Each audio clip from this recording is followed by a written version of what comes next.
Hello and welcome back to the County Chat channel. We're starting back on the original show that began the County Chat. We're doing the previews for all the counties. The T20 World Cup, by the time this is out, will have been finished. As the time of recording, England have just been knocked out yesterday night. So we've got to turn our eyes away from the white ball format and start focusing on, the bread and butter of English cricket. It is the domestic system. We've got the first class system season coming up, starting even a bit earlier than I did last year because the start of April comes around very quickly, and that is with the county cricket season being so busy. That is when the county cricket season starts. So yeah, if you don't know how this works, there's a lot of new people watching the channel since I did those previews about a year ago now. And effectively, we go through every single team, talk about their strengths, weaknesses, how they're looking for the upcoming season, a little bit of a look back on how their season went last year, and then just, a bit of a prediction, a bit of a feeling of how they do it, the signings they've made, and maybe just the vibe around the counties. As do as much research as I can. There's not always a lot of information. You'll be shocked to know about all the counties, especially maybe in the Division 2 counties. But yeah, so we start from last place, the Wooden Spoon, where they finished in divisions, and then we'll move all the way through.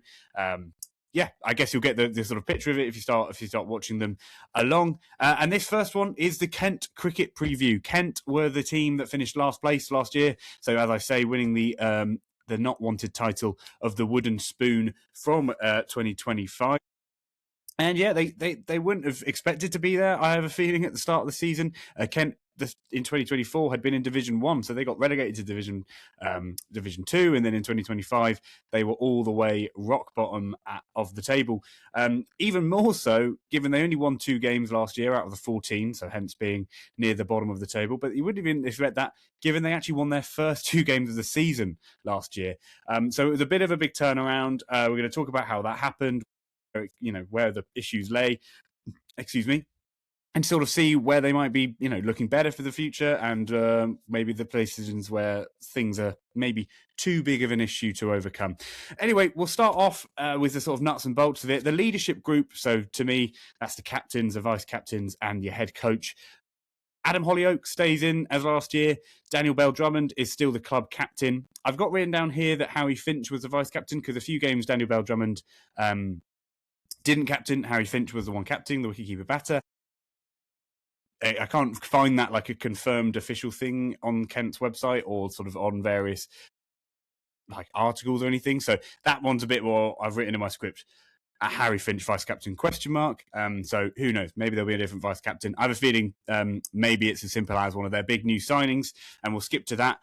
Sam Northeast could be the new vice captain. Basically, he's a Kent, heartland boy, grew up there, moved to various different counties, and has come all the way back. He was part of Glamorgan's promotion title push last year, and he's moved back to Kent, his home county. I think there was always kind of want from both sides on that point of it. So Sam Northeast joins from Glamorgan, which is a big signing for Kent.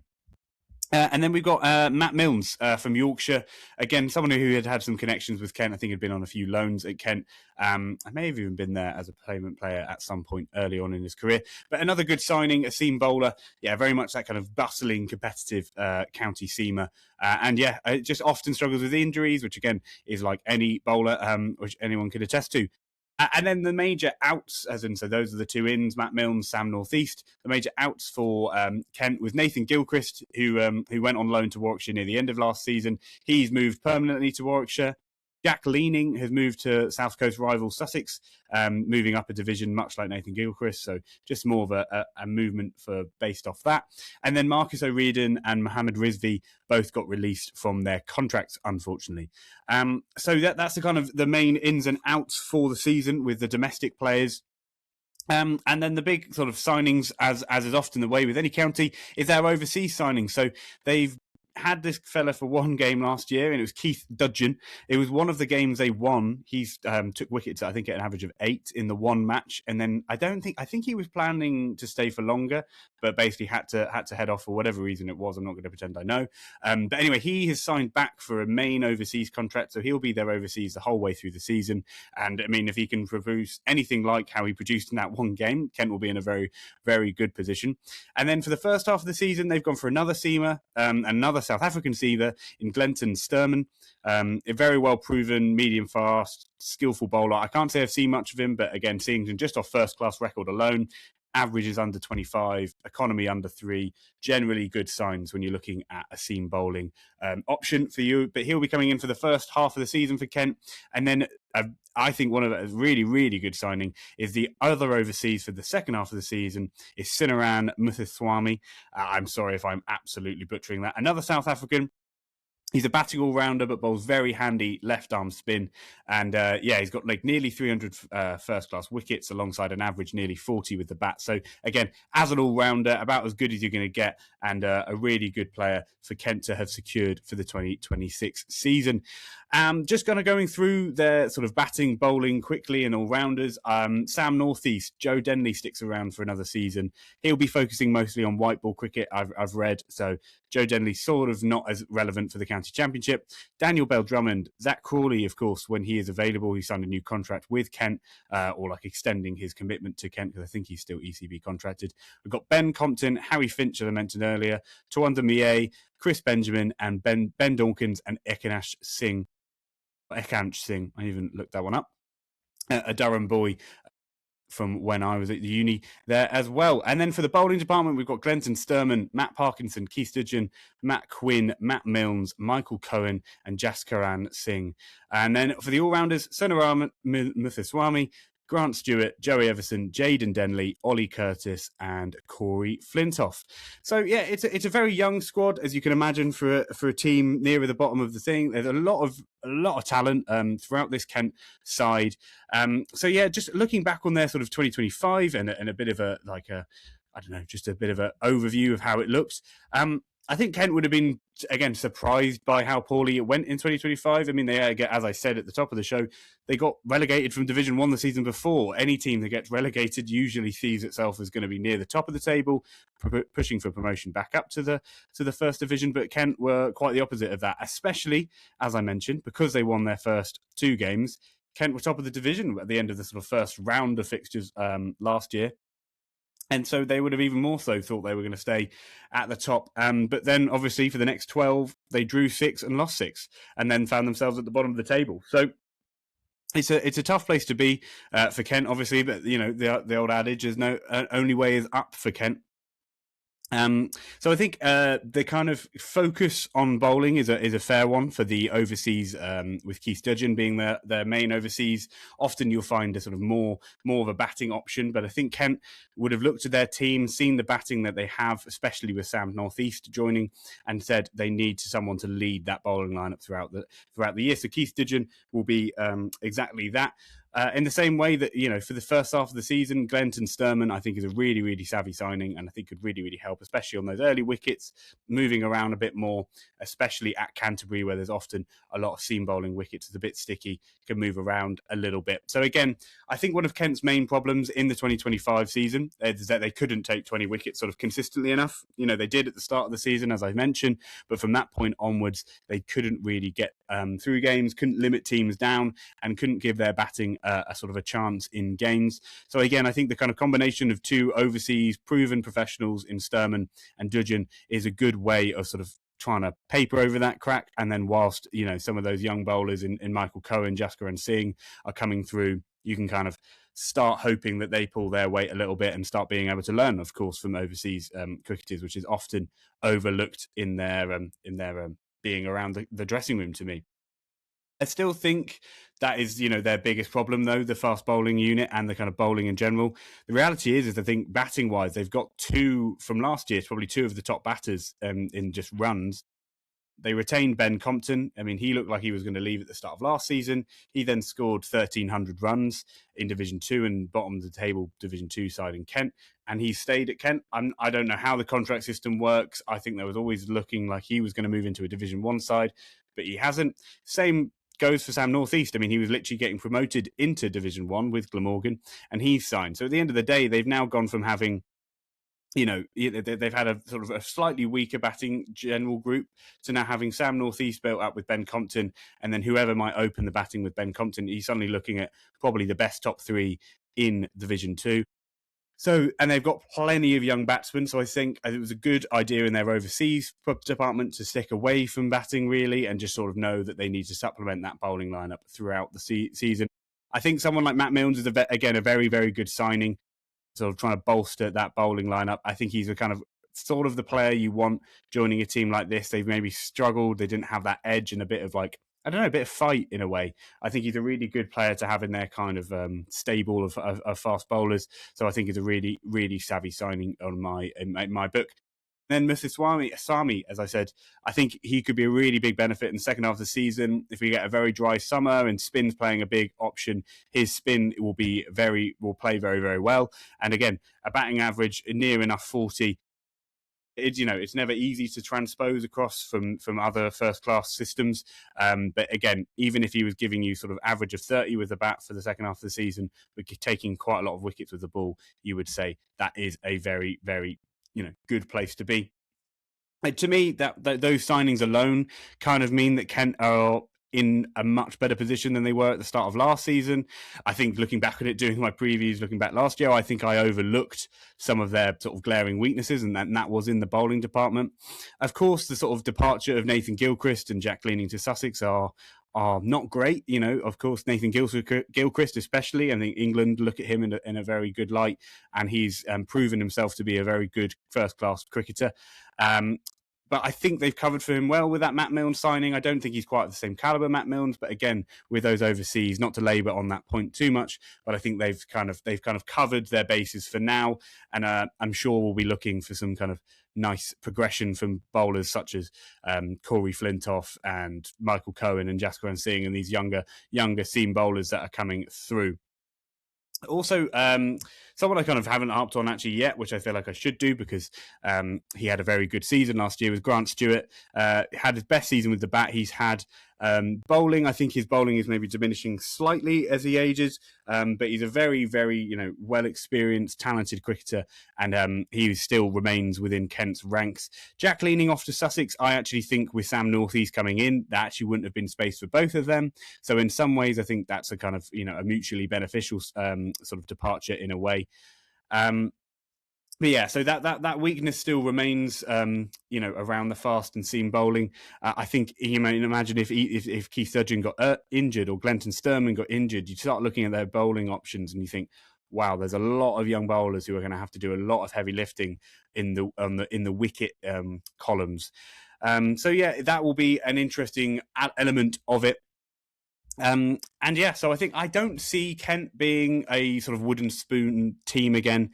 I have a feeling they've done enough progression and they've got enough young players who again will just all be, consistently getting better, that they'll be moving further towards the mid-table of Division 2. Personally, I don't see them in a promotion push as of yet.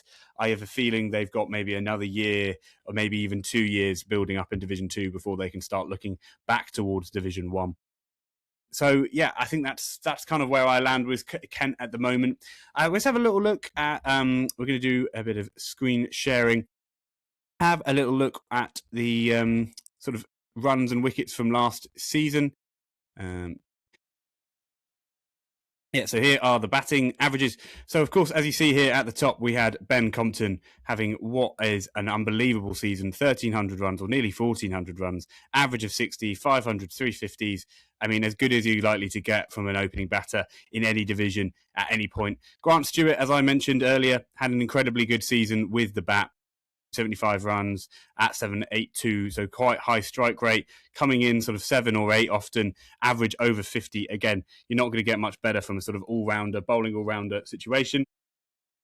You've then got Chris Benjamin and Tawanda Mie, sort of similar situations here. Tawanda, again, I still think is in a situation where his potential is so high that even though, despite being one of his better seasons, is still underperforming in my book. Chris Benjamin, again, a very talented lad who is a Durham boy as well. He had a very good season, didn't get as many opportunities. I'm hoping for his sake he gets more in 2026. I think he deserves them. I think his average suggests that, and he's always willing to grit out a good knock. Ben Dawkins, I think, is one of the best young cricketers around. He's got a very good chance of playing a lot of cricket this year. I think he's the best option to open the batting with Ben Compton, but we'll get onto that in a minute. Daniel Bell-Drummond, I think, again, he would say a down year for him. I think he will be looking for more runs in this season. Jerry Everson is a very good all-round option for Kent. One of their better players, just in a general sense. And then Zach Crawley, again, I think he'll get a few games in similar to last year, probably 4, if he's still in the test arena. Obviously, my opinion on that is that he shouldn't be, so maybe he'll be available for Kent a lot more if that were the case. But that average of 31, again, so quite indicative of Crawley's general standard at first-class level. Ikansh Singh, again, young Durham lad who has done incredibly well for Kent last year in his few chances. I say Durham lad and Durham University, that if anyone didn't know my background, having gone there. Jaden, is that Joe or Jaden Denley? It's almost impossible to know. JL Denley, I think, is Joe. JK Denley, I think, is Jaden. So that's the young lad, Jaden Denley. Again, another very good young cricketer coming through. And again, another good batter. He's got a bit of bowling in his game, but batting again would be his main skill. Harry Finch played almost every game. He's a wicketkeeper batter. I have a feeling, I'm of the opinion that Chris Benjamin to take away a few games from Harry Finch playing as a wicketkeeper batter, personally. But I think they clearly like the intangible skills of Harry Finch. And again, Harry Finch, from all people I know within, county cricket and professional cricket, is one of those players whose talent and technique is of a level much, much higher than his general performance has been. His career average, he's near enough 30 now. His career average is still well below 30. These are mostly bowlers at this point. You've got a few young lads. Corey Flintoff, I think, sees himself as an all-rounder. But again, not much going on in the case of people you really want to keep your eye out. And again, Jack Leaning coming off a pretty poor season, leaving the team. Then in the bowling, this is where it gets a little bit more tricky. So here you see what I was talking about with that Keith Dudgeon character, 8 wickets at average of 8 in that one match he played. So again, if he stays around and, I don't know, obviously an average of 8 is unsustainable, but if he averages around 20 and is that leader to the bowling lineup, it is a very good place to be. But yeah, that's when you kind of know. Matt Quinn, I assume he struggled with injuries last year. He is a very good option over the course of his career for Kent and very many counties. And there's Nathan Gilchrist. Again, he's now headed off to Warwickshire, so you won't be thinking about him. Jaskaran Singh, high economy, fairly high average for a young, but not for a young bowler. That's good. I would say a good sign for someone of his age. And then you've got Joey Everson, Grant Stewart, Matt Parkinson, people who bowled a lot last year. And they all averages above 35.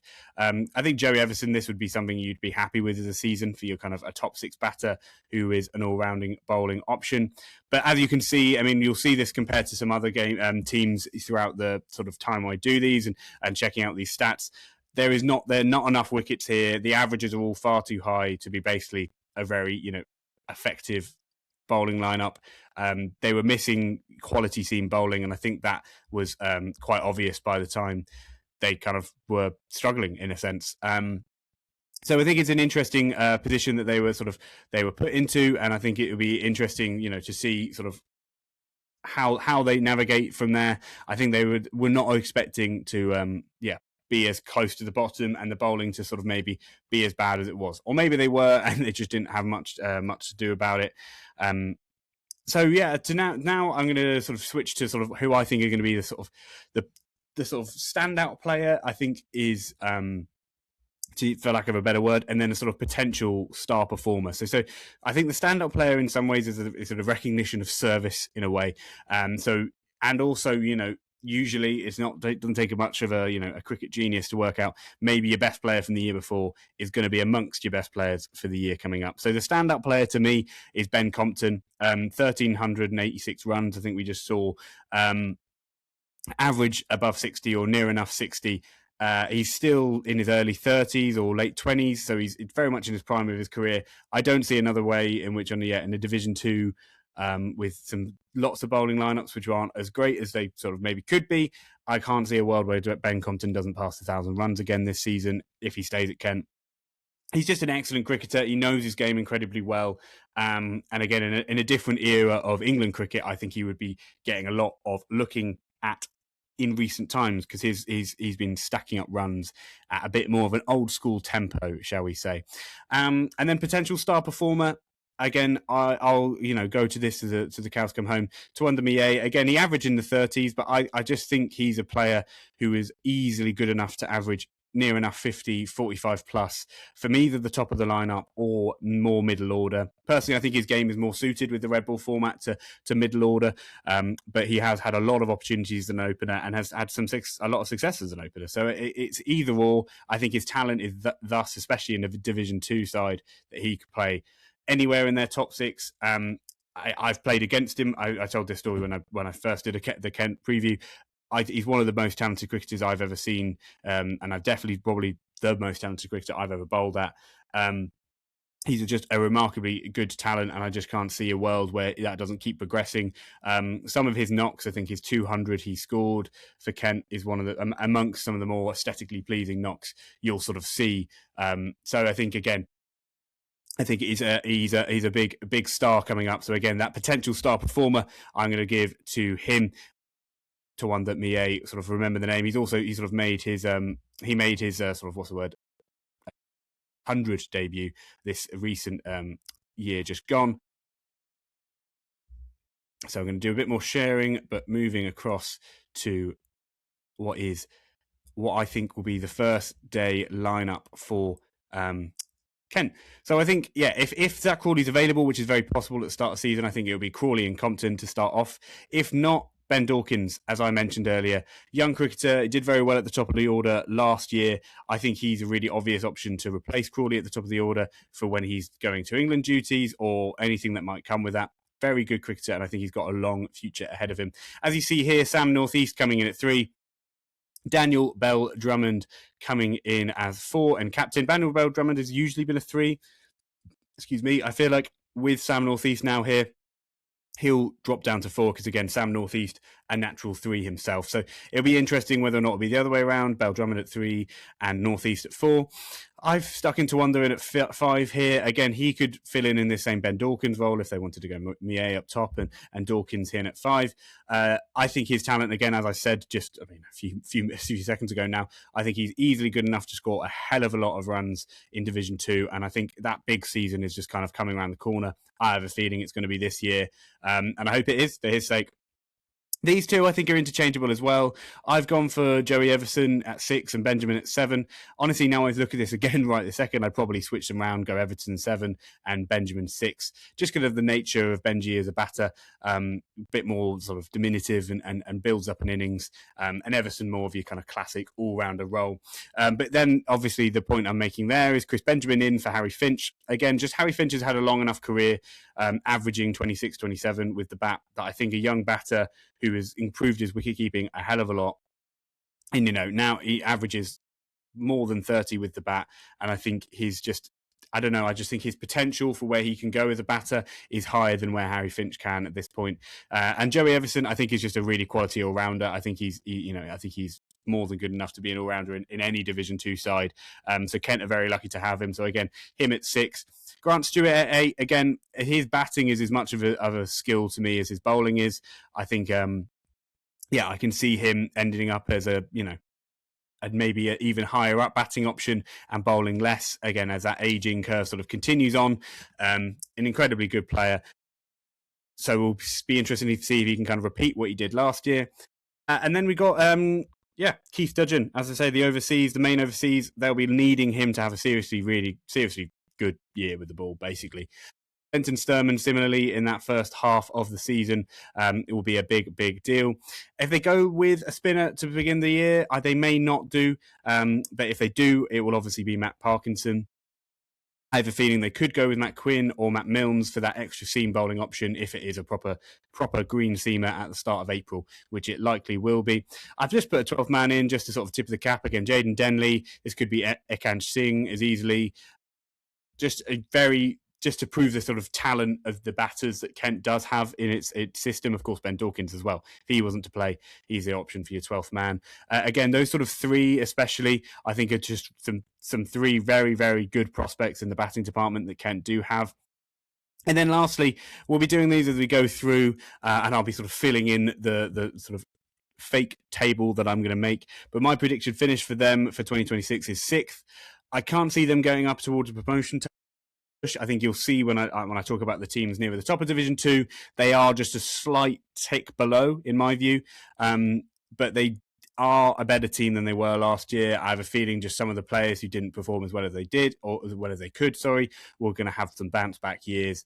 I just personally see Kent doing a little bit better.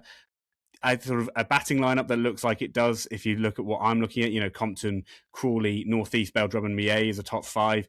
That is a seriously good batting lineup. It's the bowling which will be their limiter, and it'll be interesting to see if they can kind of pull through those bowling lineups and their sort of younger bowlers, really.